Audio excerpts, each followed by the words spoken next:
11 سے مضمون شروع ہو رہا ہے. یہاں سے دوسرے پارے کا نصف اول ختم ہوا اور نصف ثانی شروع ہو رہا ہے. گویا 1.5 پارہ مکمل ہو چکا ہے. خلاصے میں بتایا گیا تھا آپ کو کہ سورہ بقرہ میں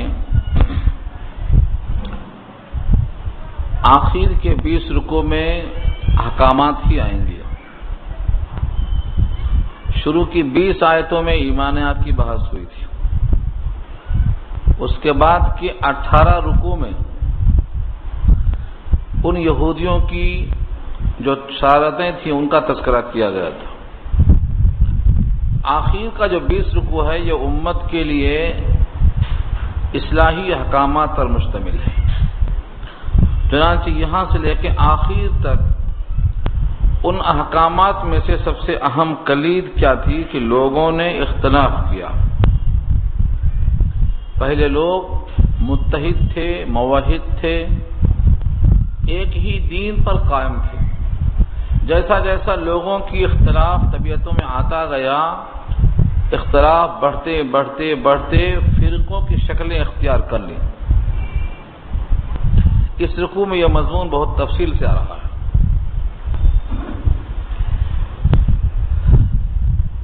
رکوع شروع ہوتا ہے لفظ سل. سل سے مراد کیا ہے؟ سل مانے پوچھ. سأل یسأل سے جو سل ہے یہ امر کا صیغہ ہے، پوچھ. کس سے؟ بنی اسرائیل سے، یعنی اولاد یعقوب سے. یعقوب علیہ السلام کو اسرائیل بھی کہا جاتا ہے، ان کی اولاد کو بنی یعقوب اور بنی اسرائیل دونوں کہا جاتا ہے. سل بنی اسرائیل یعنی پوچھو بنی اسرائیل سے.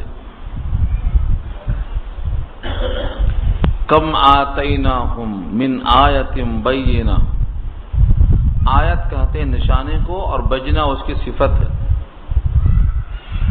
آیت کہتے ہیں روشن نشانی کو اور بینہ اس کی صفت ہے. تو کیا مطلب ہوا؟ روشن نشانیاں، روشن دلیلیں، واضح دلیلیں. اور کم آتیناہم کتنی دیا ہم نے ان کو. یہ کم خبریہ بھی ہے کہ ہم نے ان کو بہت سی واضح نشانیاں دی ہیں. پوچھو تو صحیح کتنی دی ہیں. جیسے کوئی آدمی ان نشانیوں کا اعتراف کرتا ہو اور ان پر اس کو احساس دلانے کے لیے جتایا جائے کہ معلوم ہے تمہارا ہم نے کن کن موقع پر خیال کیا ہے.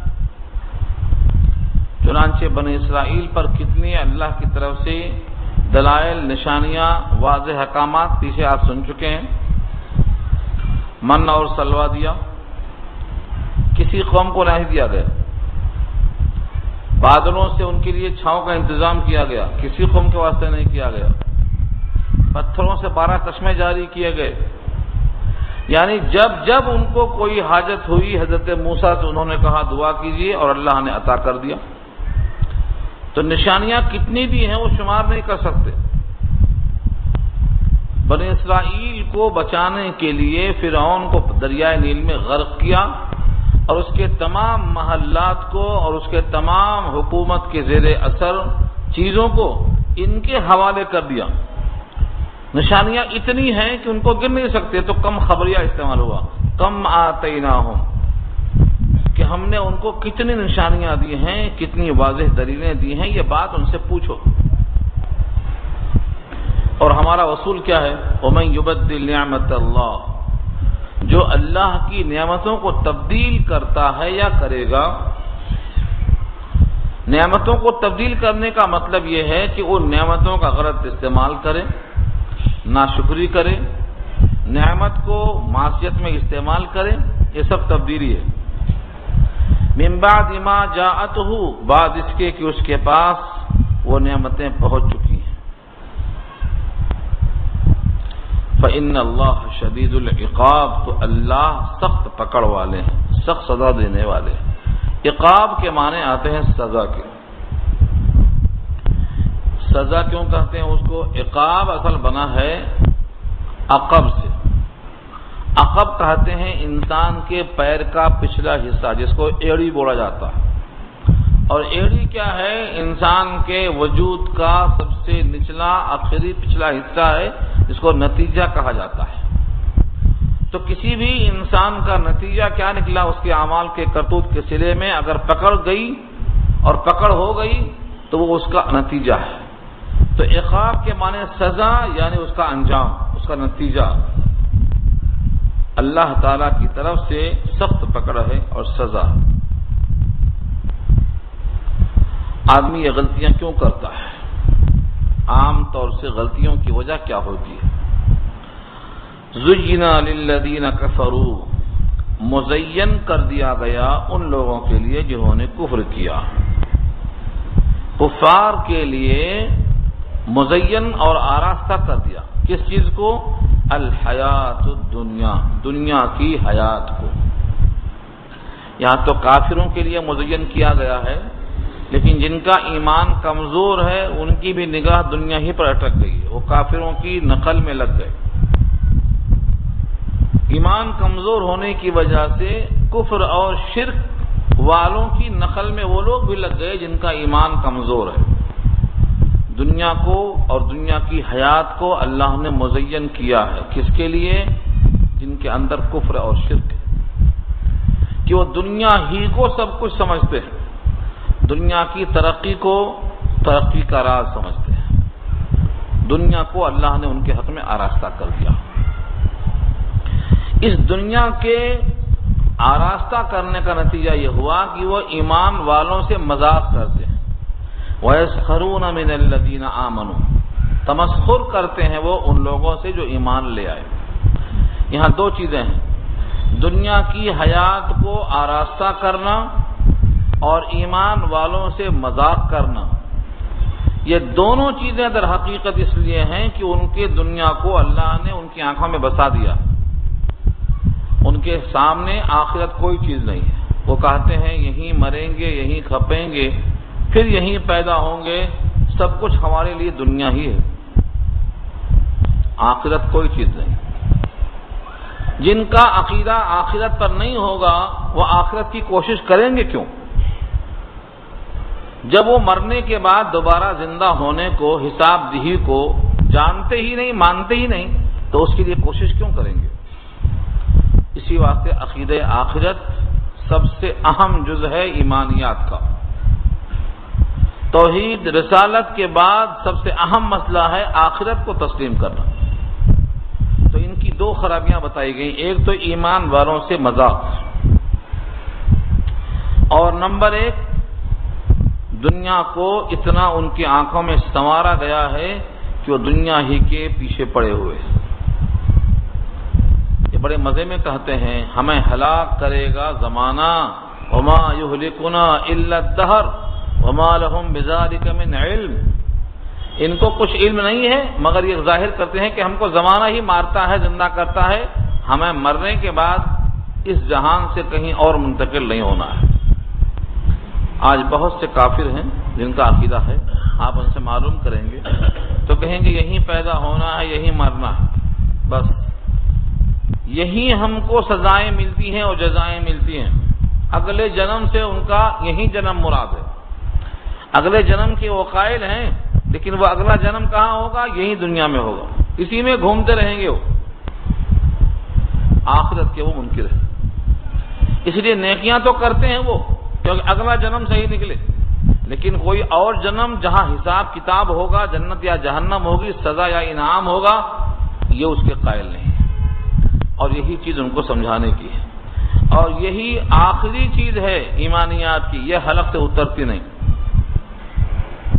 کیونکہ انسان عادی ہے، آنکھوں سے مشاہدے کو مانتا ہے، کان سے سن کے مانتا ہے، ہاتھ سے چھو کے مانتا ہے، ناک سے سونگھ کے مانتا ہے، بغیر دیکھے بغیر سونگھے نہیں مانتا۔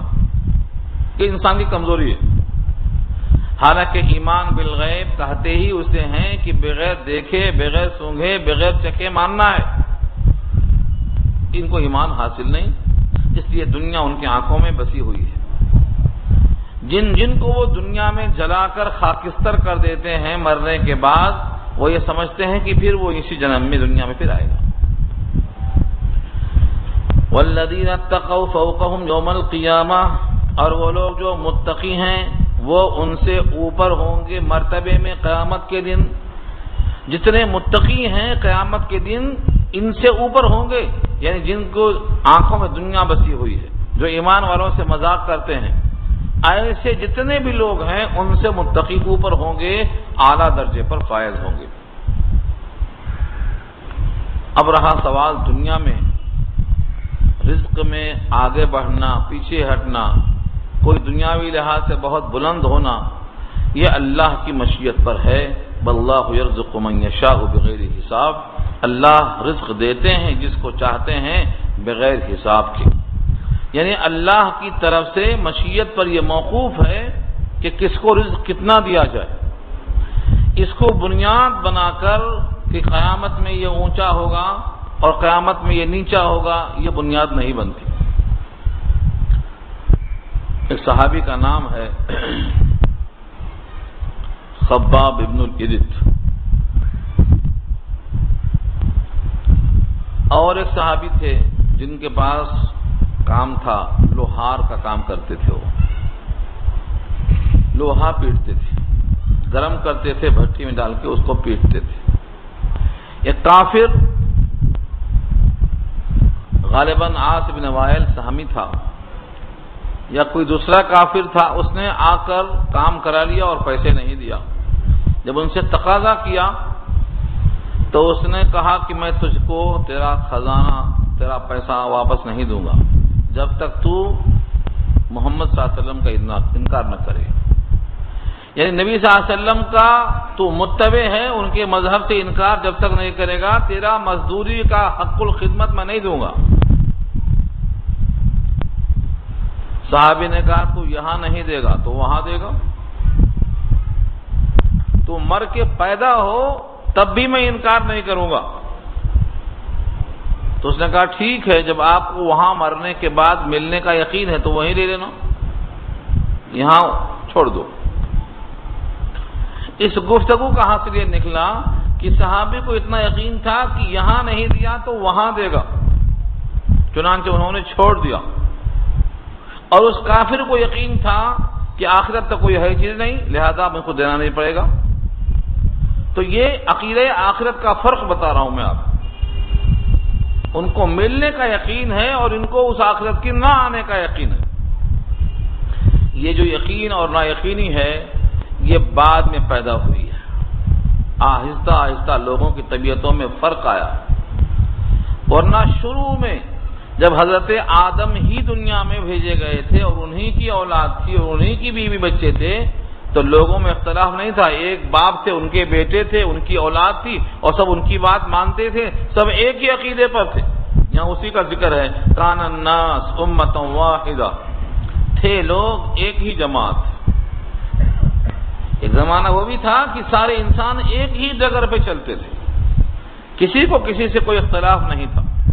کان الناس، تھے لوگ ایک زمانے میں امۃ واحدہ، ایک ہی امت، ایک ہی جماعت، سب اسی پر چلتے تھے. اب دھیرے دھیرے دھیرے ان افراد میں جتنا اضافہ ہوتا گیا طبیعتوں میں فرق ہوتا گیا. پہلا بیٹا جس نے آدم کی شریعت کا اور آدم کے حکم کا انکار کیا اور اس نے کہا کہ میں اس بچی سے شادی کروں گا جو میرے ساتھ پیدا ہوئی ہے. حالانکہ شریعت میں ان کے کیا تھا، جو دوسرے بھائی کے ساتھ پیدا ہوئی ہے وہ اس سے نکاح کر سکتا ہے، اس کے ساتھ جو پیدا ہوئی وہ دوسرے سے نکاح کر سکتی ہے، جو جس کے ساتھ پیدا ہوا وہ بہن کے حکم میں ہے، اس سے نکاح نہیں ہو سکتا تھا.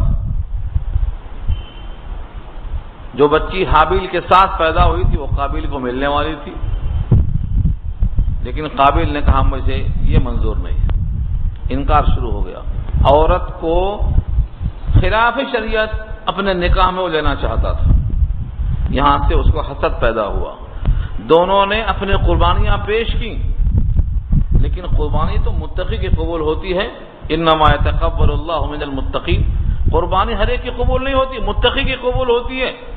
حابیل کی قبول ہو گئی اور قابیل کی قبول نہیں ہوئی. اس کو اور حسد پیدا ہوا، شرم پیدا ہوئی، اس نے قتل شروع کر دیا. یہاں سے اختلاف شروع ہو گیا. اب چلتے چلتے یہ اختلاف تو ہوا تھا نکاح کے لیے، اب اس کے بعد دھیرے دھیرے انسان کے اپنے جذبے کی تسکین کے لیے اختلاف شروع ہو گیا، اور ایک اولاد مخالفت میں آ گئی، اس طرح سے دونوں کی فکر شروع ہو گئی۔ کان الناس امۃ واحدہ، تھے لوگ ایک ہی ڈگر پہ، جب ایک ہی ڈگر پہ تھے تو ان سب کے درمیان میں اتحاد تھا، فکر آخرت تھی، اور سب ایک ہی ڈگر پہ چلتے تھے۔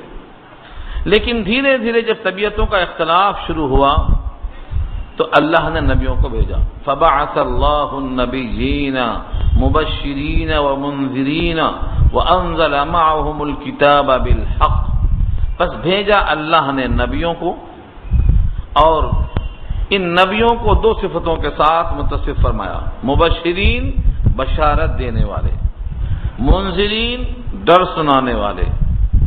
جتنے نبی دنیا میں بھیجے گئے ان تمام کے ساتھ یہ دونوں وصف لگایا، النبیین جمع ہے، نبی واحد ہے، اللہ نے نبیوں کو بھیجا، اور جتنے بھی نبی آئے ان کے لیے یہ وصف امتیازی، مبشرین بشارت دینے والے، اور منذرین ڈر سنانے والے، یعنی جو شریعت الہیہ کو تسلیم کر لیں ان کے حق میں نبی بشیر ہیں، بشارت دینے والے، اور جو اللہ کی کتاب کو رد کر دیں، نبی کی اتباع نہ کریں، ان کے لیے وہ نذیر ہیں، ان کے حق میں منذر ہیں، جمع اس کے منذرین ہیں۔ اور اس پیغام کو مبشرین اور منذرین کو ظاہر کرنے کے لیے زبانی بھی کام ہو سکتا تھا، لیکن اللہ نے ایک کتابچہ بھی بھیجا، وَأَنزَلَ مَعَهُمُ الْكِتَابَ، اللہ نے اتارا ان کے ساتھ کتاب، تورات موسیٰ کے ساتھ، داؤد کے ساتھ زبور، اور عیسیٰ کے ساتھ انجیل، صحف ابراہیم، صحف ادریس، صحف شیش، ہر ایک کے ساتھ کتابچے دیتے چلے گئے۔ کبھی کسی کتاب کو دینے کے بعد دوسرے نبیوں کو اسی کتاب کی اتباع میں لگایا، اور کبھی کبھی ایسا بھی ہوا کہ اللہ تعالیٰ نے نئی کتاب، نئی شریعت دی۔ اس طریقے سے اللہ نے پیغام دیا، فبعث اللہ النبیین مبشرین و منذرین وانزل معهم الکتاب بالحق، اور اتارا ان کے ساتھ کتاب کو حق کے ساتھ۔ جتنی کتابیں نبیوں کے ساتھ آئی ہیں اس زمانے میں وہ کتاب حق تھیں، اور وہی کتاب سے ان کے درمیان فیصلہ ہوتا تھا، لِيَحْكُمَ بَيْنَ النَّاسِ فِيمَا اخْتَلَفُوا فِيهِ، تاکہ فیصلہ کریں۔ لِيَحْكُمَ، حکم کے معنی جج، حکم کہتے ہیں جج کو، اور لِيَحْكُمَ میں جو لام ہے لام قے کہلاتا ہے، تاکہ وہ فیصلہ کریں، بین الناس لوگوں کے درمیان، کس معاملے میں؟ فِيمَا اخْتَلَفُوا فِيهِ، جن جن مسئلوں میں ان کو اختلاف ہے۔ لوگوں کے درمیان مسائل میں جب اختلاف ہو تو اس کا حکم اور اس کا جج اور اس کے درمیان صحیح فیصلہ لینے کے لیے اس کتاب سے وہ کام لیا کرتے تھے۔ چنانچہ نبی کریم صلی اللہ علیہ وسلم کے زمانے میں جب یہودی مقدمہ لے کر آتے تھے تو نبی صلی اللہ علیہ وسلم ان کے درمیان تورات سے ہی فیصلہ کرتے تھے، تورات منگائی جاتی اور ان کے احکامات کھول کر ان کے درمیان فیصلے کیا کرتے تھے۔ کبھی کبھی ایسا ہوتا کہ تورات کے احکام کو لوگ چھپا دیتے اور نبی پر ظاہر نہیں کرتے۔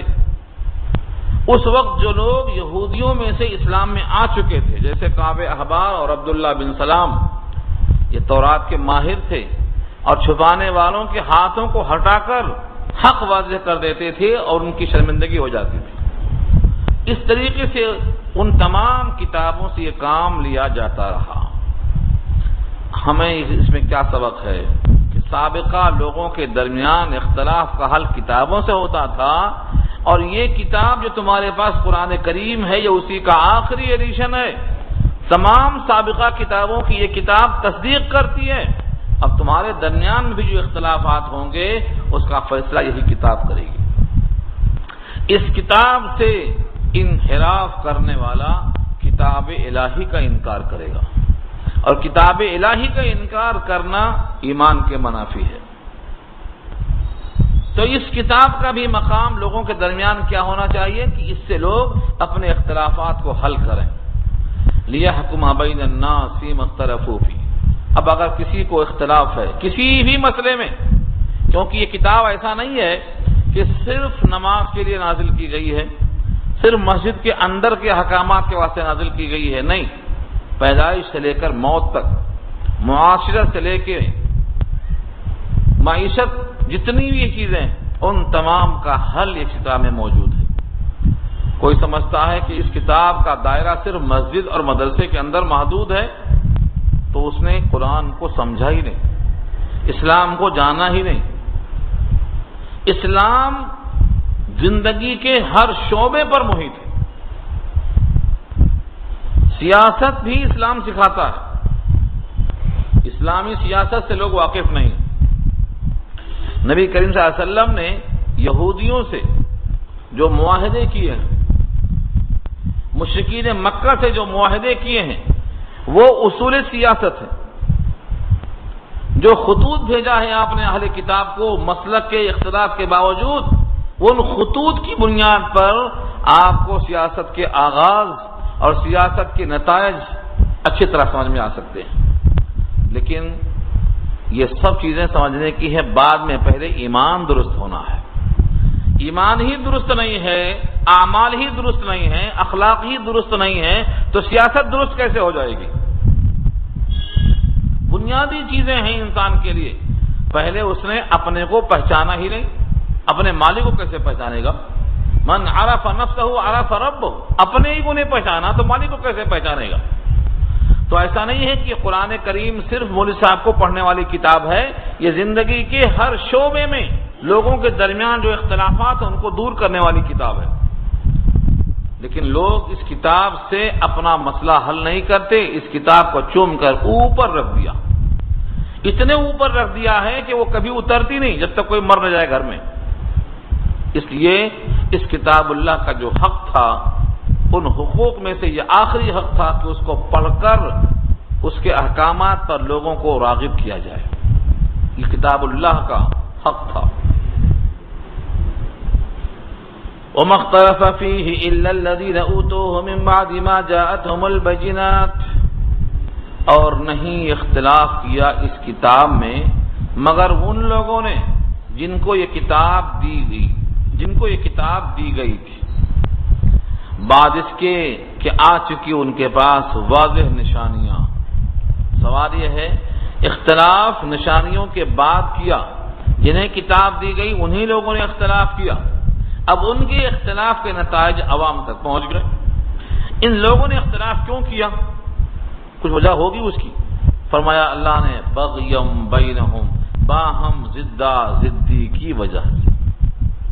یہ بغیم بینہم کا ترجمہ ہے باہم ضدی، محض ضد اور عناد کی وجہ سے انہوں نے کتاب اللہ کے واضح ہو چکنے کے باوجود اختلاف کیا۔ اور اس ضد کا انتہا یہ ہے کہ انہوں نے حق کو ٹھکرا دیا۔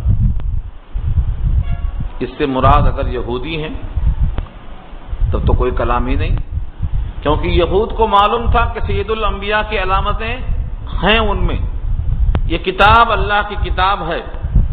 پھر بھی ان یہودیوں میں سے جو بڑے بڑے سردار تھے 10، ان 10 میں سے صرف 2 ایمان میں آئے، 8 نہیں آئے۔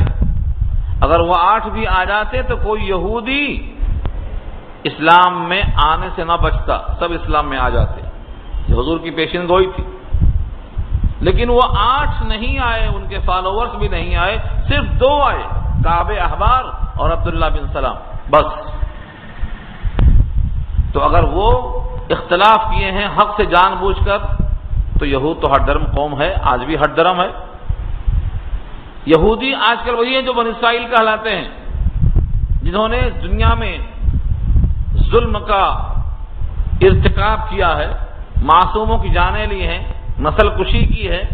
آج بھی سارے عالم کے انسان ایک رائے رکھتے ہیں اور یہ اپنی ہٹ دھرمی کی رائے الگ رکھتے ہیں۔ ان کا غاصبانہ قبضہ اب تک چل رہا ہے، کئی نسلوں کو تباہ کر چکے ہیں یہ۔ تو یہ ہٹ درم قوم اگر انکار کرتی ہے تو کوئی اختلاف کی بات نہیں، ہٹ درمی اور ضد ان میں ہے۔ چنانچہ اللہ کا فرمان یہ ہے کہ نبی برحق کو ایسا پہچانتے تھے جیسے اپنے سگے بیٹوں کو پہچانتے ہیں، سگے بیٹے کو انسان کیسا پہچانتا؟ کوئی شک نہیں ہوتا. وَجَحَدُوا بِهَا وَاسْتَيْقَنَتْهَا أَنفُسُهُمْ ظُلْمًا وَعُلُوًّا. یہ سورہ نمل کی آیت ہے ان کے حق میں کہ ان کے یقین تھا دلوں کو، انکار صرف کیا ہے ظلم اور سرکشی کی وجہ سے. فَهَدَى اللَّهُ الَّذِينَ آمَنُوا لِمَا اخْتَلَفُوا فِيهِ مِنَ الْحَقِّ بِإِذْنِهِ. پس اللہ نے ہمیشہ ایمان والوں کو توفیق دی ہے. کس بات کی؟ لِمَا اخْتَلَفُوا فِيهِ، جن جن چیزوں میں انہوں نے اختلاف کیا ہے، من الحق، حق کی ہدایت دی ہے، بِإِذْنِهِ، اللہ کے فضل و کرم سے. محض اللہ تعالیٰ کے حکم اور اجازت سے ہمیشہ اللہ نے ایمان والوں کو اختلافات کے موقع پر حق کی رہنمائی کی ہے، اور یہ اللہ کا فضل، اللہ کی رہنمائی جس کو وہ چاہتا ہے کرتا ہے. واللہ یہدی من یشاء الی صراط مستقیم. صراط مستقیم کی طرف وہ اللہ جس کو چاہتے ہدایت کرتے ہیں، اس میں کسی کا کوئی عمل دخل نہیں ہے. لہذا ایمان والوں کو حق کی توفیق ملنا یہ اللہ کی مشیت پر موقوف ہے. اب یہاں سے صحابہ کرام کو ایک حقیقی اسلام کی مزاحمت کا جذبہ دلایا جا رہا ہے. مسلمان اس وقت کے کامل الایمان جو نبی کے ساتھ صحابہ تھے وہ مخاطب ہیں، ان سے ایسا کہا جا رہا ہے تو ہمارے لیے کیسا کہا جائے گا؟ یہ صحابہ بڑے مضبوط تھے اپنے ایمان میں. ان سے کیا کہا گیا؟ ام حسبتم ان تدخلوا الجنة ولما يأتكم مثل الذين خلوا من قبلكم مستهم البأساء والضراء وزلزلوا حتى يقول الرسول والذين آمنوا معه متى نصر الله الا ان نصر الله قریب. اس آیت میں صحابہ کو خطاب کیا. ام حسبتم، کیا تم نے گمان کر لیا، ان تدخلوا الجنۃ، کہ تم جنت میں داخل ہو جاؤ گے، ولما یأتکم، اور نہیں آئیں گی تمہارے پاس مشقتیں، مثل الذین خلوا من قبلکم، ان لوگوں کی طرح جو تم سے پہلے گزر چکے ہیں. کیسی مصیبتیں ان کو آئیں؟ مستہم البأساء، چھوا ان کو جنگی تکلیفوں نے. بأسن کے معنی اس کی جمع بأسا آتی ہے جنگی خوف. والضراء، اور جسمانی تکلیف. وزلزلوا، اور جھنجھوڑے گئے مصائب مصیبتوں سے. حتی یقول الرسول، یہاں تک کہ اس وقت کے رسول کہہ اٹھے، والذین آمنوا، اور وہ لوگ جو ان کے ساتھ مومن تھے وہ بھی کہہ اٹھے. کیا کہہ اٹھے؟ متی نصر اللہ، کب آئے گی مدد اللہ کی. یہ کب کہتا ہے انسان؟ جب مصیبتوں سے بیزار اور تنگ ہو جاتا ہے. اس وقت کے رسول جو بھی تھے، ان رسولوں نے اور ان کے ساتھ جو ایمان والے لوگ تھے، ان ایمان والوں نے یہ کہہ اٹھے، متی نصر اللہ، متی نصر اللہ. متی مانے کب، کب آئے گی نصر اللہ، اللہ کی مدد کب آئے گی. اللہ نے جواب دیا ہے، الا، آگاہ رہو، ان نصر اللہ قریب، بے شک اللہ کی نصرت قریب ہے. یہ کن کا حال بیان کیا ہے؟ سابقہ امتیوں کا اور سابقہ رسولوں کا اور سابقہ لوگوں پر مشقتوں کا. اس آیت کا پس منظر نبی کریم صلی اللہ علیہ وسلم خانہ کعبہ کے اندر بیٹھے ہوئے تھے.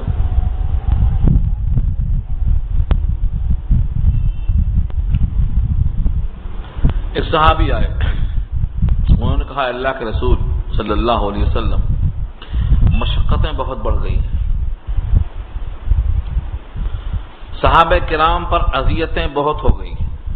مکے میں 13 سال جو مشقت گزرے ہیں، جو فاقے کے گزرے ہیں، مار کھاتے جاؤ مگر ہاتھ مت کھولو. یہ 13 سال کا زمانہ تھا. حکم تھا کفو ایدیکم، اپنے ہاتھ کو روک کے رکھو. یہ مسلمانوں کو حکم تھا کہ ہاتھ کو روک کے رکھو، اور وہ 13 سال میں مسلمانوں کی تعداد اتنی قلیل تھی کہ ہر ایک ان پر ہاتھ صاف کرتا. بلال غلام تھے، صہیب غلام تھے، سلمان فارسی باہر کے آئے ہوئے تھے، ابو ذر غفاری غفار کے تھے، ابن مسعود عبداللہ مسعود قبیلہ حذیل کے تھے. یہ لوگوں پر ظلم ڈھایا جاتا، ایسا ظلم کہ ہم اس کو بیان کریں تو صحابہ پر جو داستان ظلم ہے ایک مستقل عنوان ہے. اس گرمی میں جہاں لائٹ چلی گئی تو آپ بےتاب ہو جاتے ہیں، اس تپتی ہوئی گرمی میں ریت وہاں کی اتنی گرم ہو جاتی ہے، اتنی ابل جاتی ہے کہ آدمی اس پر پاؤں نہیں رکھ سکتا. مکہ کا ریگستان، وہاں کی پہاڑیاں، آج بھی اتنا انتظام ہونے کے باوجود اگر آپ کی چپل گم گئی ہے تو پتھر پہ آپ رکھ نہیں سکتے پیر. اس تپتے ہوئے ریتیوں پر اور پتھروں پر، ریگستانوں پر ان کو لٹا کر ان کے سینے پر وزنی پتھر رکھ دیا جاتا اور کہا جاتا کہ جب تک تم اپنے نئے دین کا انکار نہ کرو گے، اللہ کی الوہیت کا انکار نہ کرو گے، تب تک تم کو ایسا ہی رکھا جائے گا. سوچ سکتے آپ اندازہ؟ حضرت خباب ابن الارد کی پیٹھ کو چھالوں سے لکھا ہے کہ کوئلے کی آگ پر ان کو لٹایا جاتا اور ان کی پیٹھ کوئلوں سے جل جل کر آبلے پڑ جاتے، پھر وہ آبلے جب پھوٹتے اس کے پانی گرتے، تب تک ان کو اسی آبلوں پر رکھا جاتا اور یہ کہا جاتا کہ تم ایک اللہ کا انکار کر کے ہمارے بتوں کو تسلیم کر لو، تمہیں چھوڑ دیں گے. صحابہ اس مشقت میں کیا کہتے تھے؟ اللہ احد، اللہ تو ایک ہی ہے. یہ 360 خدا جو رکھے ہیں بیت اللہ کے اندر، یہ خدا نہیں ہو سکتے، یہ فرضی مخلوق ہیں، تمہارے ہاتھوں کے بنائے ہوئے ہیں، ان میں الوہیت نہیں آ سکتی. یہ تو خود مخلوق ہیں، تم نے ان کو بنایا ہے، یہ تمہارے ہاتھوں سے بنائے ہوئے ہیں، تم نے ان کو اپنے ہاتھوں سے بنا کے رکھا ہے، ان کو تو خبر تک نہیں ہے کہ کوئی ان کی پرستش بھی کرتا ہے، انہیں کوئی پکارتا بھی ہے، انہیں خبر نہیں. اس طرح وہ صحابہ کرام کی مشقتیں سن سن کے کچھ صحابہ نے آ کر کے نبی سے یہ درخواست کی تھی کہ اللہ سے اب دعا کر دو کہ یہ مصیبتیں ختم ہو جائیں، اب مصیبتیں برداشت نہیں ہو رہی ہیں. نبی صلی اللہ علیہ وسلم بیت اللہ کی دیوار سے ٹیکا لگائے ہوئے تھے، اٹھ کے بیٹھ گئے اور فرمایا کہ تم ابھی سے گھبرا گئے؟ قسم اللہ کی سابقہ لوگوں پر اتنی مشقتیں جھیلی گئیں کہ لوہے کی کنگھیاں بنائی گئیں اور وہ لوہے کی کنگھیاں ان کے جسم میں پیوست کر کے ایسی کھینچی جاتی تھیں کہ ان کے جسم کے رگو ریشے اور پٹھے کٹتے ہوئے نکل جاتے تھے. اتنا ظلم ان کے ساتھ ہوا لیکن انہوں نے اپنے دین کو نہیں چھوڑا. اس موقع پر یہ آیت نازل ہوئی ہے، ام حسبتم ان تدخلوا الجنۃ، کیا تمہارا گمان ہے کہ تم جنت میں یوں ہی داخل ہو جاؤ گے اور تم تک اب تک وہ مصیبتیں مشقتیں آئی ہی نہیں جو تم سے پہلے لوگوں پر گزر چکی ہیں؟ ان کو تو بھوک کی تنگی آئی، ان کو تو جنگ کی تنگی آئی، ان کو جسمانی تکلیفیں دی گئیں، جھجوڑے گئے، یہاں تک کہ وقت کے رسول اور ایمان والے سب پکار اٹھے کہ اللہ کی مدد آخر کب آئے گی؟ آواز آئی اللہ کی مدد قریب ہے. سورہ احزاب میں غزوہ خندق کے موقع پر بین ہی یہی مضمون آیا ہے، تھوڑا سا وہاں اضافہ ہے، وہاں ہے زلزلوا کے بعد زلزلوا زلزالا شدیدا، جھجوڑے گئے، سب جھجوڑا جانا. اور ایک لفظ کا وہاں اضافہ ہے وَبَلَغَتِ الْقُلُوبُ الْحَنَاجِرَ وَتَظُنُّونَ بِاللَّهِ الظُّنُونَ، اور دل اچھل اچھل کے حلق میں آ رہا تھا. وَبَلَغَتِ الْقُلُوبُ الْحَنَاجِرَ، قلوب اچھل اچھل کے، حناجر کہتے ہیں حلقوم میں. دل جب اچھلتا ہے اور حلقوم تک آتا ہے تو اس کو ہم کیا کہتے ہیں اپنے زبان میں؟ خوف کے ہمارے دل کا اچھلنا بولتے ہیں، اختراج قلب کہتے ہیں. جب ہیبت طاری ہو جاتی ہے، جان کے لالے پڑ جاتے ہیں، تو ایسا موقف ہوتا ہے. وہاں بھی صحابہ کرام نے یہی آواز کی تھی کہ نصر اللہ کب آئے گی. تو اس آیت میں مشقتیں بتائی گئی ہیں. مسلمان اپنے ایمان پر ایسا مضبوط ہو کہ ایسی مشقتوں سے گھبرائے نہ، پریشان نہ ہو. واضح پیغام دیا، الا ان نصر اللہ قریب، بے شک اللہ کی نصرت قریب ہے، بہت نزدیک ہے۔ کتنا نزدیک ہے؟ اللہ نے اس کو نزدیک کہا ہے تو نزدیک تو ہے، لیکن کتنا نزدیک ہے؟ ایک مقام پہ فرمایا الیس الصبح بقریب، کیا صبح قریب نہیں ہے؟ جیسے رات گزر گئی صبح آ جاتی ہے، ایسے مصیبتوں کے دل کٹ جائیں گے اور صبح آ جائے گی۔ کیا صبح قریب نہیں ہے؟ رات کو چھانٹ کر صبح لانے والا رب اس پر قادر ہے کہ مصیبتوں کی راتیں چھٹ جائیں اور صبح کی روشنی طلوع ہو جائے۔ یہاں تک جو بات کہی گئی ہے یہ صرف ان صحابہ کے لیے نہیں ہے، ہم میں سے ہر فرد کے لیے ہے کہ ہم بھی دین کے لیے اور جنت کے لیے کچھ مشقت جھیلیں۔ ہمارا دین تو صرف نماز کے حد تک محدود ہو گیا۔ اگر کوئی نماز 5 وقت کی پڑھ لیا تو سمجھتے ہیں کہ بہت بڑا دیندار ہے، سب سے بڑا متقی ہے، اب پورے قرآن میں کچھ باقی نہیں ہے۔ دین کے لیے کیا مشقت جھیلا ہم نے۔ ہم تو اس خوف میں ہیں کہ کہیں اس سے ایمان کی بات کریں گے تو ہم سے ناراض نہ ہو جائے، اس کے ناراضگی کی اتنی فکر ہے کہ ہم اللہ کی بات ہی نہیں کرتے اس سے۔ لیکن اللہ اس کا بھی اللہ ہے، اگر آپ نرمی کے ساتھ اللہ کی بات کریں گے تو ہو سکتا ہے اللہ اس کے دل میں وہ بات اتار دے۔ اور اگر ایک شخص بھی آپ کے ہاتھوں ایمان میں داخل ہو گیا، اسلام کا شہدائی بن گیا، تو آپ کی جنت کے لیے یہ بہت کارآمد ہے۔ اس لیے مشقتیں جھیلنا، مصیبتیں جھیلنا، یہ صحابہ کرام کے لیے اللہ نے حکم دیا ہے۔ اب کوئی فرد بشر نہیں ہے جو یہ کہے کہ ہم کو مشقت جھیلنے کی ضرورت نہیں ہے۔ صحابہ کرام کے واسطے یہ انداز ہے۔ اس آیت کو بار بار آپ پڑھیں، 214 نمبر کی یہ آیت ہے کہ صحابہ کے لیے اللہ نے کیوں ایسا کہا۔ ام حسبتم ان تدخلوا الجنۃ، جیسے یہاں یہ آیت آئی ہے، یہ آیت آگے اور کئی مقام پہ آئے گی اسی انداز کی۔ کیا تمہارا گمان ہے کہ تم داخل ہو جاؤ گے جنت میں، یوں ہی داخل ہو جاؤ گے بلا کچھ کیے ہوئے؟ جبکہ سابقہ لوگوں پر مشقتیں، اذیتیں، تکلیفیں، کلفتیں آئی ہیں، تمہیں کچھ تو کرنا پڑے گا۔ جنت بہت حسین چیز ہے، جنت بڑی لطیف، بڑی عمدہ چیز ہے۔ جنت کا طالب غافل نہیں ہوتا، جنت کو چاہنے والا جنت کے لیے مشقت کرتا ہے۔ آخر کچھ تو وجہ تھی کہ اللہ کے رسول رات میں جگتے تھے، کھڑے کھڑے اللہ کو یاد کرتے تھے، کھڑے کھڑے 2 رکعت 4 رکعت میں قرآن اللہ کو سنا کر اپنے اشکوں سے اپنے سجدوں کو فیضیاب کرتے تھے۔ کچھ تو وجہ تھی کہ اہل اللہ نے سجدوں سے، اپنے آنسوؤں سے اپنے آخرت کے نام اعمال کو سینچا ہے۔ یہ مشقت ہمیں جھیلنا پڑے گا، ہمیں امت کی فکر کرنا پڑے گا۔ ہم صرف اگر ایسا ہی دنیا کے اسباب جمع کرتے رہے، کھاتے کھوتے چلے گئے تو وقت گزر جائے گا۔ وقت رکنے والی شے نہیں ہے، کسی کا وقت نہیں رکتا، وقت کا نام ہی ہے جو چلا جائے، لیکن جو وقت کام میں گزرا وہ قیمتی بن جاتا ہے، اور جو یوں ہی گزر گیا ہے وہ وقت قابل حسرت ہوگا، قابل افسوس ہوگا کہ ہم نے اپنا قیمتی وقت ضائع کر دیا ہے۔ مکہ میں اور مدینہ میں کل 23 سال نبی نے جو محنت کی ہے وہ کس بات کی محنت کی ہے؟ کہ کوئی اللہ کا بندہ اللہ سے غافل نہ رہے، کوئی بندہ آخرت کے عقیدے سے غافل نہ رہے۔ ایک ایک در پہ آپ نے اسلام کی بات پیش کی ہے، اس میں مشقتیں آئی ہیں، ان کو جھیلنے لگے ہیں۔ یہ کام ہے جو ہمیں اور آپ کو بھی کرنا ہے۔ اس کے بعد آگے پیغام دیا،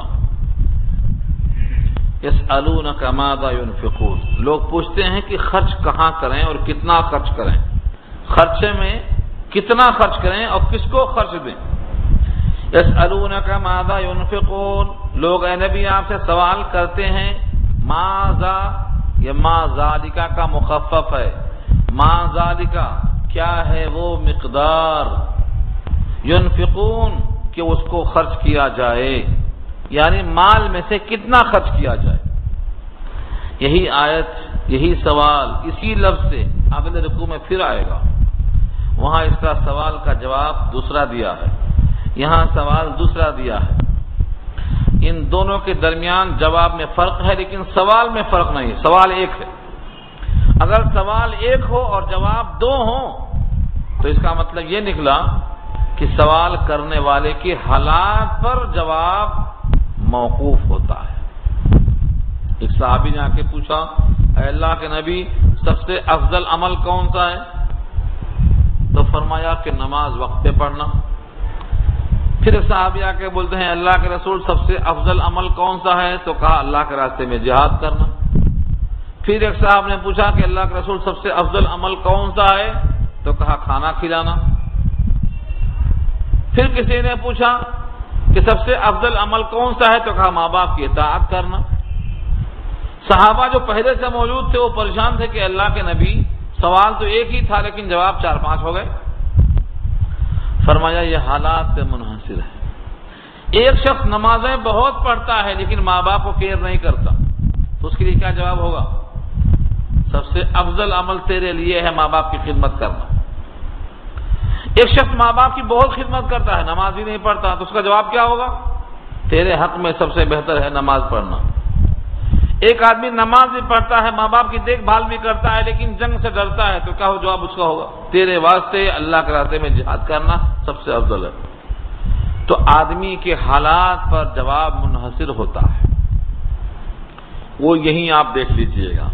یسألونک ماذا ينفقون، یہ سوال یہی آئے گا، اسی رکوع میں آئے گا، جواب میں فرق ہے۔ کیوں؟ کیونکہ آدمی کے حالات دو قسم کے ہوتے ہیں۔ ایک آدمی بڑا سخی ہوتا ہے اور ایک آدمی ذرا بخیل ہوتا ہے۔ بخیل آدمی ہے تو اس کے واسطے حکم ہوگا کہ تیرے ذمہ اتنا خرچ کرنا ہے، ان کو سنبھال لے تو۔ اور اگر سخی ہے تو کیا جواب ہوگا؟ تیرے کھانے پینے سے جو بچ جائے سب دے دے، یہ جواب ہوگا۔ کیا خرچ کریں سوال ہے، کتنا خرچ کریں سوال ہے۔ اب جواب میں اگر آدمی بخیل ہے تو کیا حکم ہوگا؟ کم سے کم میاں تم اپنے ماں باپ کو، قرابت داروں کو، یتیموں کو، مسکینوں کو، مسافروں کو، ان کو دیکھ لو، تمہارے ذمہ یہی خرچ ہے، محدود کر دیا، اس کے بعد سب تمہارا مال ہے۔ لیکن ایک آدمی اگر بہت سخی ہے، اللہ کے نام پہ بہت کچھ دے کر وہاں لینا چاہتا ہے تو کہیں گے تیری ضرورت سے جو زائد ہے سب خرچ کر دے۔ دونوں کا تقاضا الگ الگ ہے۔ عمر فاروق اور صدیق اکبر دونوں مال لے کے آئے، صدیق اکبر نے سارا مال دے دیا اور عمر فاروق نے آدھا مال پیش کر دیا۔ فرق ہوا کہ نہیں ہوا مزاج میں؟ دونوں ایمان والے ہیں اور دونوں خلفائے راشدین میں سے ہیں، دونوں عشرہ مبشرہ میں سے ہیں، مگر ایک نے آدھا مال پیش کیا اور ایک نے سارا مال دے کے کمبل پہن لیا۔ طبیعتوں کا فرق بتایا ہے۔ یہاں بھی ایسا ہے، اگر کوئی اللہ کے راستے میں پوچھتا ہے حقیقی معنی میں جواب تو یہ ہے کہ تم جو کھا لو پی لو، اس کے بعد سب کچھ اللہ کا دیا ہوا ہے، اللہ کو دے دو، یہ صحیح جواب ہے۔ یسألونک ماذا ينفقون قل العفو، جو بھی بچا سب دے دو، تمہارا نہیں ہے وہ، تم کو اللہ نے دیا تھا، تم نے کھا لیا اور پہن لیا، تمہارا کام تو نکل گیا، اب جو بچا ہے دے دو۔ کس کو دے رہے ہو؟ جس نے دیا اسی کو دے رہے ہو نا واپس۔ جیسے آپ سے کوئی کہے بھائی یہ 1000 روپے لو، یہ تھیلا لو، یہ سامان لے آؤ، پیسہ بچ گیا کیا کریں؟ تو کیا کہیں گے آپ؟ جو بچ گیا وہ دے دو۔ جس نے پیسہ دیا ہے اسی کو واپس دے رہے ہیں تو کوئی خاص بات تو نہیں ہے۔ لیکن اگر طبیعت میں بخل ہے، پیسہ سب دے دو تو جان نکل جاتی ہے، نہیں دے سکتا۔ چنانچہ اللہ نے سورہ محمد کی آخری آیت میں کہا ہے اگر اللہ تم سے لینے میں مبالغہ کرتے اور 2.5% نہیں مانگتے، 100 روپے میں 2.5 روپیہ تو نہیں بولتے، سب دے دو بولتے، تو کیا کرتے تم سے نہیں ہوتا اور تم بخل کرتے، خدا کے حکم کی نافرمانی ہو جاتی تو تم کو ہلاک کر کے نئی مخلوق پیدا کرنا پڑتا۔ إِن يَسْأَلْكُمُوهَا فَيُحْفِكُمْ، اگر تم سے پورا مال مانگتے کہ پورا دے دو ہمارا دیا ہوا ہے تو تم سے یہ نہیں ہو پاتا۔ اللہ کی طرف سے بندے کے مزاج سے کیسا واقفیت ہے رب کریم کی کہ فرمایا تم ان کو دے دو، باقی تم ہی رکھ لو۔ اس میں کتنا خرچ ہوگا؟ یہ سب کا خرچہ 2.5% میں آ جاتا. کچھ ایسے ہیں جو اس کے مستحق نہیں ہیں تو وہ 1% میں آتا. سب تمہارا، تم رکھ لو. تو ہر ایک کی مرضی کے مطابق سوال کا جواب ملتا ہے. اس میں تھوڑا تفصیلی بحث ہے، رکوع نہیں پورا ہو سکتا آج. انشاءاللہ یہ رکوع میں اور بھی بہت مباحث ہیں، اور ہم چاہتے ہیں کہ آیتیں سمجھ میں آئیں تو اچھا ہے، بھگا کے ختم کر دیں تو کچھ فائدہ نہیں ہے، کیونکہ بیسک طور پر احکامات جب تک سمجھ میں نہ آئیں تب تک کتاب ختم کر دینا کوئی مقصد نہیں ہے. تو یہ بحث رہ گئی کہ کتنا خرچ کریں اور خرچ کن کن پہ کریں.